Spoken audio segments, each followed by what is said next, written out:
भाभी प्लीज़ बताओ ना, कैसी लगी आपको रागिनी? पसंद आई होगी ना? वो है ही इतनी प्यारी। भाभी आप बताओ ना, मम्मी पापा और भैया से बात करोगी ना मेरी और रागिनी की शादी के बारे में? नंदिनी के देवर शेखर ने पूछा। तो नंदिनी बोली, सच में देवर जी, आपकी पसंद अच्छी लगी।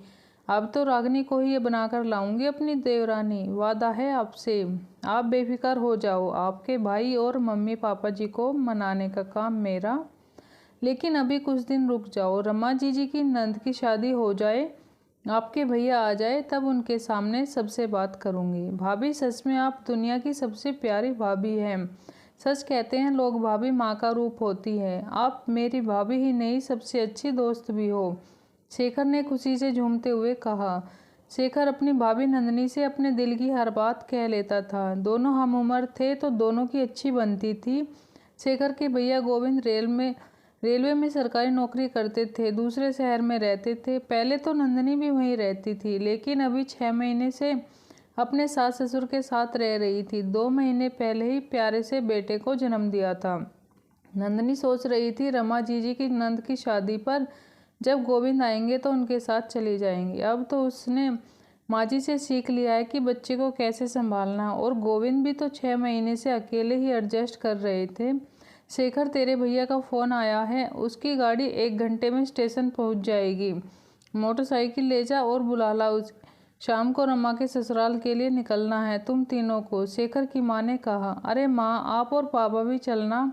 कितना कहा है दीदी की सास ने आप दोनों को ले जाने के लिए। अरे छोरा, दिमाग तो ठीक है, बेटी के घर का पानी भी पिए तो नर्क मिलता है, और तू अपने माँ बाप को शादी में ले जा रहा है अपनी बहन के ससुराल। नंदिनी की बुआ सास अंगूरी देवी ने कहा। अंगूरी जी पुराने ख्यालात की महिला थी, घर की सबसे बड़ी थी, घर में उनकी बात कोई नहीं टालता था। शेखर के पापा को उन्होंने ही पाला है, बहुत ही छोटे थे जब उनकी माँ का देहांत हो गया था। नंदिनी तैयारी कर रही थी, शाम को नंद के यहाँ जाना था। आज उसने गोविंद की पसंद का खाना बनाया था। पूरे 1 महीने बाद घर आ रहे थे। नंदिनी बड़ी ही बेसब्री से अपने पति का इंतजार कर रही थी। शेखर के भी हो गए, बहुत समय हो गया था, फ़ोन नहीं मिल रहा था, लेकिन दोनों में कोई फ़ोन नहीं उठा रहा। जैसे समय बीतता जा रहा, बेचैनी बढ़ती जा रही थी। सबके मन में अजीब अजीब ख्याल आ रहे थे। थोड़ी देर बाद एम्बुलेंस की आवाज़ आई। सभी दौड़कर बाहर की तरफ भागे। एम्बुलेंस में गोविंद की लाश थी। ट्रेन पूरी तरह से रुकी नहीं, वह जल्दी में उतर रहा था, जिसके कारण हादसे का शिकार हो गया। शेखर के लिए अपने भाई को इस तरह घर लाना दुनिया का सबसे कष्ट का काम था। मम्मी पापा और नंदिनी तो बेसुध ही हो गए थे। नंदिनी की दुनिया ही उजड़ गई थी।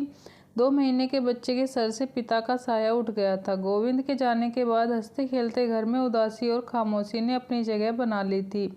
लापरवाह शेखर जब अब जिम्मेदार बेटा बन गया था। हर पल मुस्कुराती नंदिनी का चेहरा अब मुरझाने लगा था।